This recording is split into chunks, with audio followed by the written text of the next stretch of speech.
Hello everyone, welcome to JavaScript for Beginners. We are covering our last lesson on functions. We look at basic functions, parameters and arguments.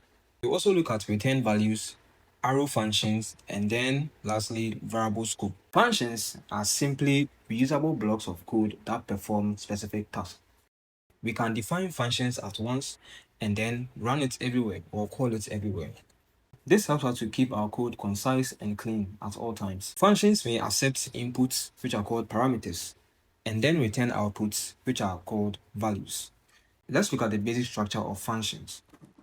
We have the function keyword, and then your function name. Inside the brackets, you can put in your parameters. In the curly braces, we have our block of code. We can run the function at any place by simply calling the function. Let's take a look at an example of creating and calling functions. In this example, we have created a function called say hello. For now, we are not having any parameters, so we'll come to parameters later. And in the curly braces, we have console.log hello world, which will display hello world in the terminal. We want to call the function by using say hello into brackets. Let's run this code and see what happens. You could see that we have successfully called the function, which displayed the hello world in the terminal. Let's move on to parameters. Functions can accept input values.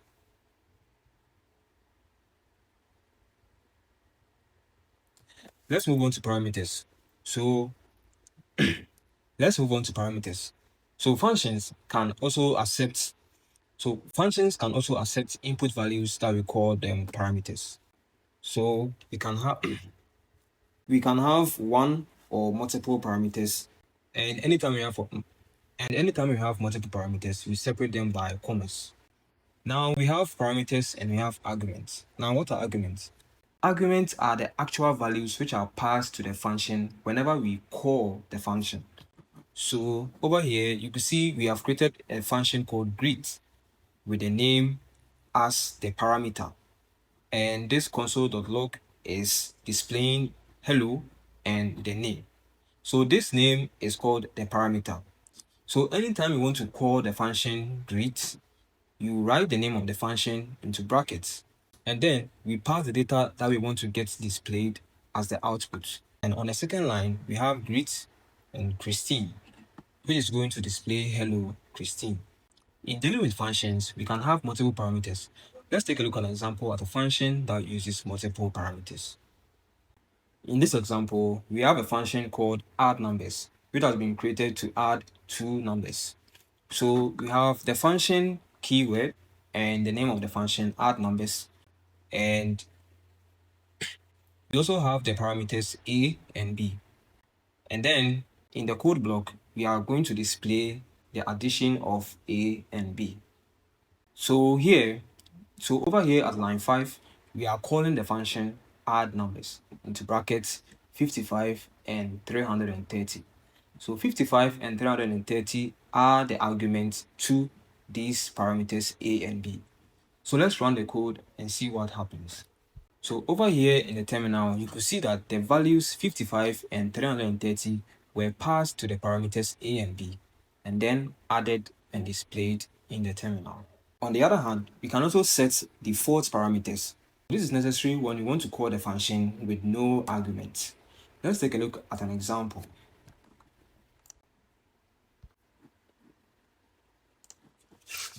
In this example, we have the function greet. In this example, we have the function greet with the default parameter as guest. And in the code block, we are displaying hello and the name of the parameter. So over here at line 5, we are calling the function greet but with an argument Alice. And with the line 6, we are calling the function greet without any arguments. So let's run the code and see what happens. From the terminal, you could see hello Alice and hello guest. So hello Alice is coming from line 5 and hello guest is coming from line 6.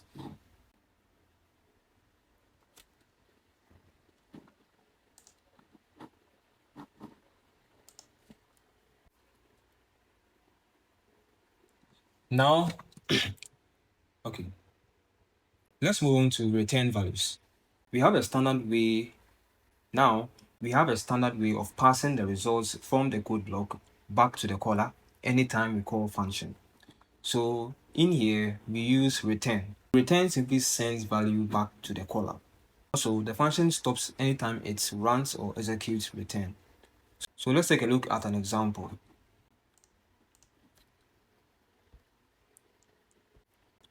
In this example, we have a function called add, which basically adds two numbers. So we have the keyword function, and we have the function name add, and we have two parameters a and b. So in the code block, we have the new keyword return, which is going to pass the value back to the caller add. This is the caller anytime that we call the function. So we have return a plus b. We create a new variable outside the function called results, and then we call the function add 5 and 3.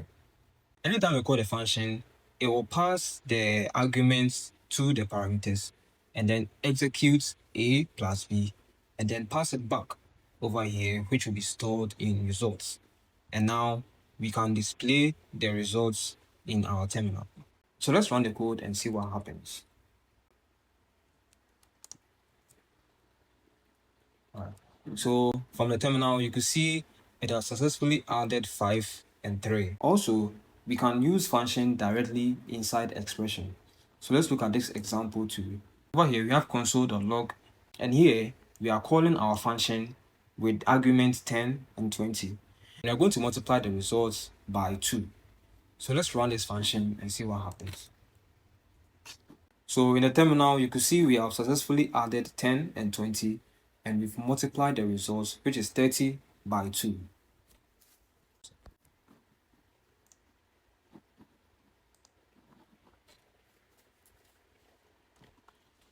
Now, for modern JavaScript, there's a new way to write function in a shorter form. This is what we call arrow functions. So let's take a look at how we write arrow functions. In this example, we have the first function, which is a normal function, add, with two parameters, where in the code block, we are going to add a and b. The next part is where we introduce arrow function. So with the arrow function, there is no need for us to use the function keyword as we used over here. On line 7, we've created a new variable called add arrow, and we have created a function a and b. So this is how we create an arrow function. In the brackets, you use your parameters. Here we have a and b, and then use an equal sign and greater than. Then in your curly braces, you put in the code block. So here we have return a plus b. So this is how we create an arrow function. We have a shorter form to create arrow functions all on a single line. On line 12, we have created a new variable called addShort. In the brackets, we have our parameters a and b. Over here, we can ignore the return keyword, use the expression directly. So here we have a plus b. For the last part, we are going to display all the results. So for the last part, we are going to display the results from our add function. Let's run the code and see what happens. So you can see from the terminal, we have 5 throughout. So now let's look at variable scope. Scope simply determines where variables can be accessed. So let's take a look at the different types of scope. First, we have global scope.